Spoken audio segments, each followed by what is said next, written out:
Okay, day number 2. I guess this would be part 3? 1, 2, yeah, I guess part 3. Old Saybrook.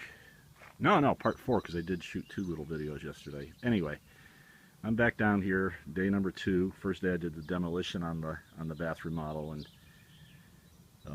started laying down some of the tile backer board on the floor in preparation for the actual tile work. But I stopped short. I had some issues that I wanted to deal with first thing this morning. Anyway, without getting into all that, I'm down here and I've now completed the installation of the tile backer board. And I brought along my tile saw, which I've had now, oh my god, I don't know, 15 or 20 years. I remember buying it for probably $300 or $400 at the time, thinking it was middle of the road tile saw, thinking that I wouldn't be doing all that much tile work. Famous last words, right?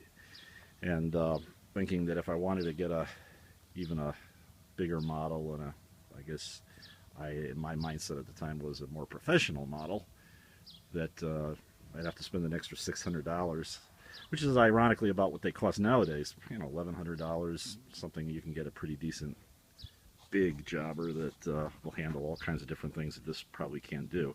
But with a little ingenuity, this little saw can do just about anything that it did everything that I ran into,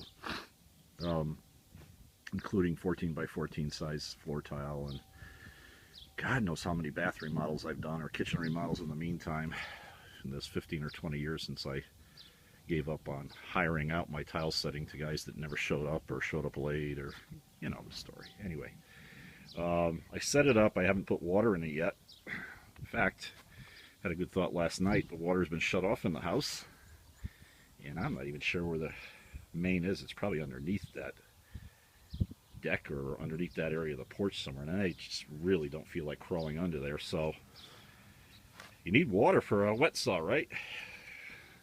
See those 2 buckets in the truck? One is tile mastic. It's a thin set. It's a pre-mixed thin set that I use. And the other is a bucket of water. And I've got 2 water jugs in the truck. They're actually for drinking water generally, but I fill those as well.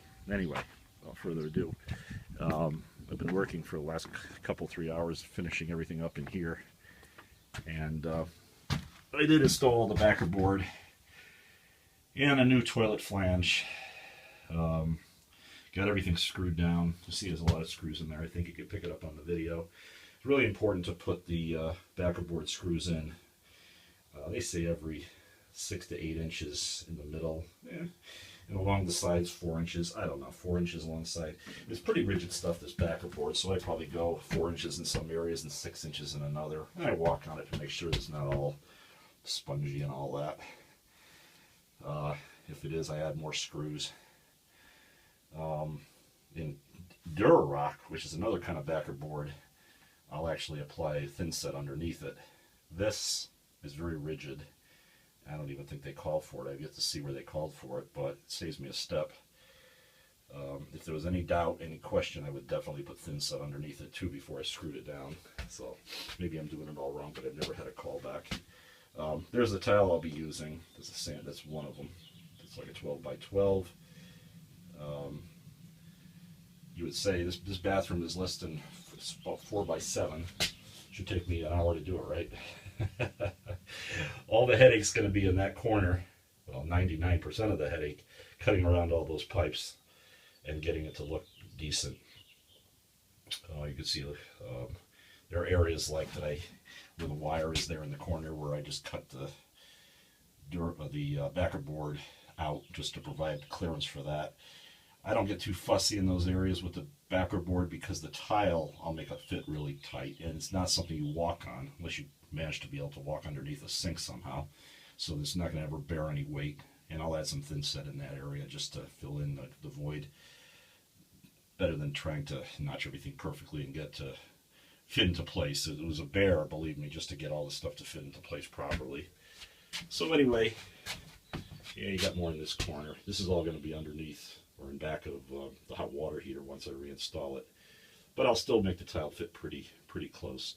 And the threshold I'm actually going to do out of wood. I was contemplating doing it out of marble, but not finding the right width. They sell them in the wrong width increments. I need like a 4.5 inch, and they sell 4 or 5 inch. I'm not going to do that. It was wood to begin with. It'll go back to wood, and it'll probably match what I'm doing out here when I go to tear that up and replace it. So that's the story. I'm gonna quit this video because it's up over 5 minutes. Hopefully it'll upload to YouTube, and take a brief break.